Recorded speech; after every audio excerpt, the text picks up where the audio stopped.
Olá e bem-vindos de volta ao Dicas da Tininha. No vídeo de hoje vamos mergulhar nos mistérios das genealogias bíblicas e entender porque elas são fundamentais, tanto a nível profético como a nível pessoal. Já alguma vez pensou porque é que existem dezenas de listagens genealógicas na Bíblia? Sucessões de nomes que aparentemente não fazem sentido para nós. Fulano que gerou Beltrano, que gerou Ciclano e por aí fora. A maior parte das pessoas passa por cima desses capítulos, mas eu hoje vou explicar-lhe porque é que eu gosto de genealogias e como é que elas desvendam mistérios para nós compreendermos as profecias bíblicas e sermos encorajados na nossa própria vida. Se gosta de desafios, então este vídeo é para si. Olá, o meu nome é Sandra Cruz Rosa, eu sou professora de Teologia e a minha paixão é ver pessoas que alcançam o seu potencial pleno. O objetivo deste vídeo é mostrar que por detrás das genealogias bíblicas estão histórias de pessoas reais, tão reais como você e eu, que não só são um exemplo para nós, mas são uma prova do plano da redenção de Deus e da sua soberania na história humana.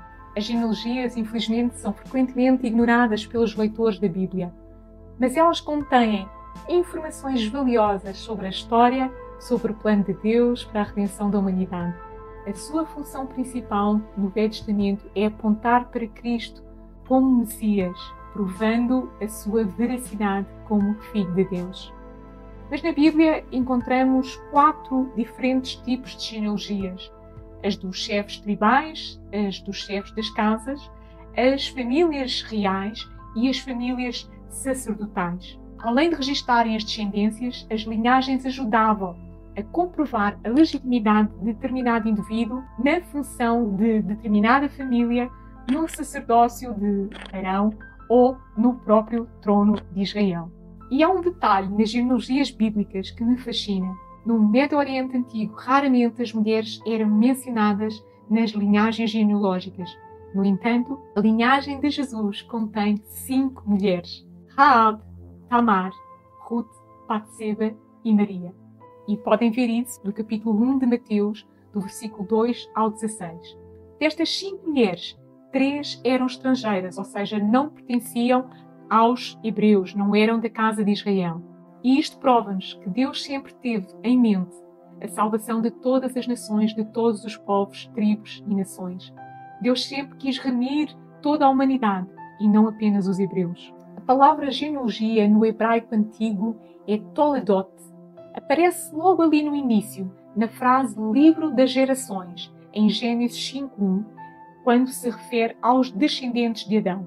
Esta palavra é frequentemente utilizada no Velho Testamento para se referir às linhagens, às genealogias ou às histórias das descendências das famílias ou das pessoas. É também traduzida como gerações ou descendência. Mas nos livros de Esdras, Neemias e Crônicas aparece ainda uma outra palavra ligada a este conceito de genealogia: itais, a forma casual do verbo ias, que significa registrar. Ou seja, estes 3 livros levam o registro das descendências a um novo patamar, porque têm como objetivo todos eles registar as linhagens de Israel, quando depois regressam do exílio babilônico. As genealogias são estudos das famílias, desde as suas origens até ao rastreamento das linhagens. A árvore genealógica conta a história de uma pessoa. Daí que todos nós, de uma maneira ou outra, temos uma curiosidade inata em saber quem foram os nossos antecedentes. Os nossos pais, os nossos avós, os nossos bisavós, tetravós e por aí fora.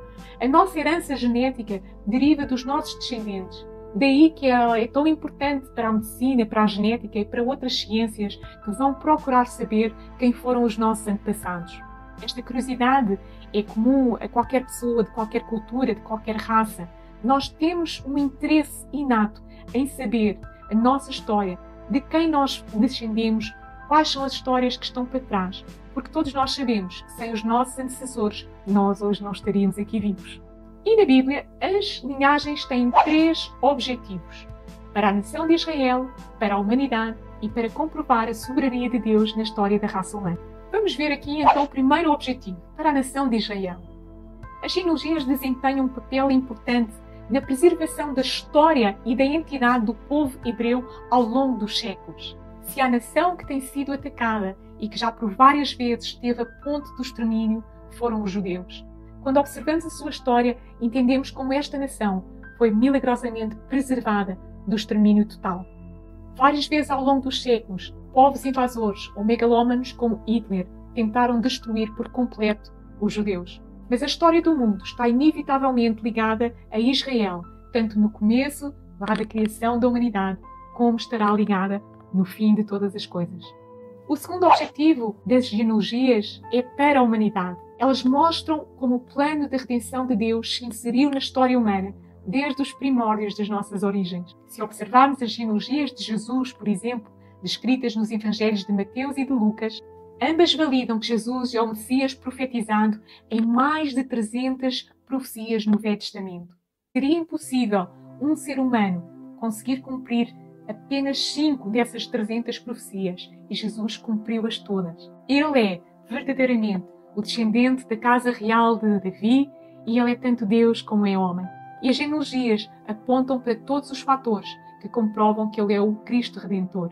Vejamos, por exemplo, o livro de Mateus. No capítulo 1, do versículo 1 a 17, Mateus escolhe uma genealogia descendente, ou seja, de pai para filho, e dá ênfase à linhagem real de Jesus a partir de Abraão. Ele demonstra que Jesus era o legítimo herdeiro do trono e o rei dos reis. Ele mostra a conexão entre Jesus e Abraão, o pai da fé, e ele mostra a conexão entre Jesus e Davi, o rei messiânico. Quanto a Lucas, ele optou por uma outra abordagem. Ele faz uma genealogia ascendente, de filho para pai, no capítulo 3, dos versículos 23 ao 28. Ele recua até Adão e ele apresenta Jesus como homem-Deus. Mostra que ele é o cumprimento da história de Israel, o ápice de todas as alianças anteriores. Ele mostra a conexão entre Jesus e Adão, o primeiro homem, e Jesus e Deus, o Criador, para se tornar o último Adão, o Salvador da humanidade. Neste ponto, as genealogias mostram que Deus cumpriu as suas promessas, descritas lá logo no início de Gênesis, quando ele diz à serpente que a semente da mulher esmagaria a cabeça da serpente. Ou seja, que Jesus viria e esmagaria o poder do diabo e lhe roubaria a autoridade que ele tinha roubado a Adão quando Adão e Eva pecaram. As linhagens de Mateus e Lucas provam que Deus cumpriu a sua promessa de enviar um Redentor e de abençoar todas as nações por meio de Abraão. O terceiro objetivo das genealogias bíblicas é este: mostrar a soberania de Deus na história humana. As genealogias contêm histórias de pessoas comuns que foram usadas por Deus para cumprir o seu plano da redenção. E quero-vos deixar aqui 4 exemplos de 4 mulheres formidáveis que estão na linhagem de Cristo. E, sem os seus nomes lá estarem, talvez nós nunca dessemos a tamanha importância que elas realmente têm. A história de Tamar, por exemplo, foi desprezada por 2 maridos ímpios, que vocês podem ver no vídeo da série Heróis da Fé, Tamar. Mas Deus deu-lhe a alegria de ter gêmeos e de ser tetravó de Salmão, um dos espiões que lutou na Batalha de Jericó e que veio a casar com Raabe. Isto está em Gênesis 38 e Mateus 1:3. Depois temos a história de Raabe, desprezada pelo seu próprio povo. Somente pela sua fé, ela salvou-se a si própria e à sua família da queda de Jericó. Ela veio a casar com Salmão e foi bisavó de Davi. E podem encontrar a sua história em Josué 2, Josué 6 e a referência de Mateus 1:5. Depois temos a história de Ruth. Isto parece quase tudo encaminhado, mas foi plano de Deus. Ruth, que era viúva, que vivia na miséria, que regressa a Belém com a sua sogra, Noemi, ela viveu verdadeiramente uma história da gata borralheira, da Cinderela, ao casar com Boaz, o ramidor da sua parentela. E ela veio a ser a avó do rei Davi, o rei da Idade de Ouro de Israel. E podem encontrar a sua história em Ruth 4 e Mateus 1:5. E depois temos a história de Batseba, que foi mãe do rei Salomão, o rei mais sábio da terra e o rei mais rico da terra. A sua história é contada em 2 Samuel 11 e 23 e Mateus 1:6. Os nomes destas 4 mulheres não estão nas genealogias de Jesus por acaso.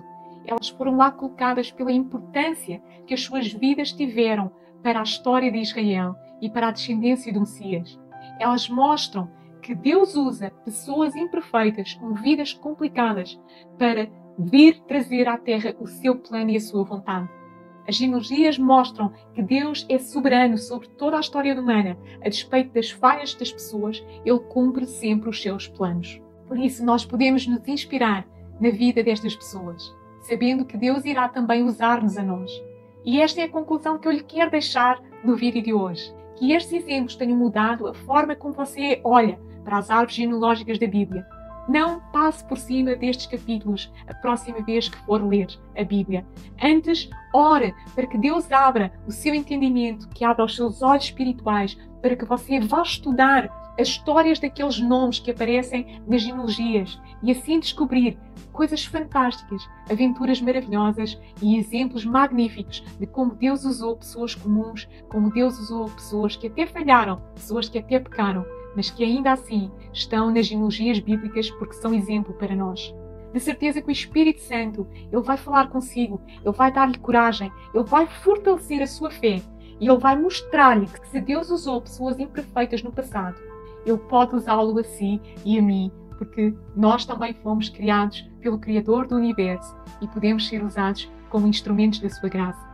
Eu sei que Deus conta consigo, assim como Ele conta comigo, para manifestar a sua graça, o seu poder e o seu amor nesta terra. Está escrito em Romanos 11:36, porque dele, por Ele e para Ele são todas as coisas. Glória, pois, a Ele eternamente. Amém? Então nós fomos feitos por Ele, nós somos dele e nós somos para Ele.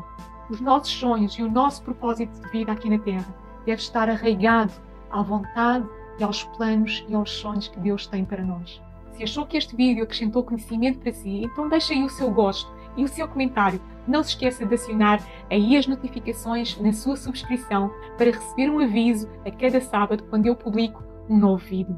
Lembre-se, Deus o ama e Ele conta consigo. Você pode ser um instrumento de transformação, de milagres na vida das pessoas. Por isso, a próxima vez que encontrar estas genealogias, vá estudar a história destas pessoas e seja inspirado por elas. Até para a semana. Sinta-se amado, porque Deus o ama.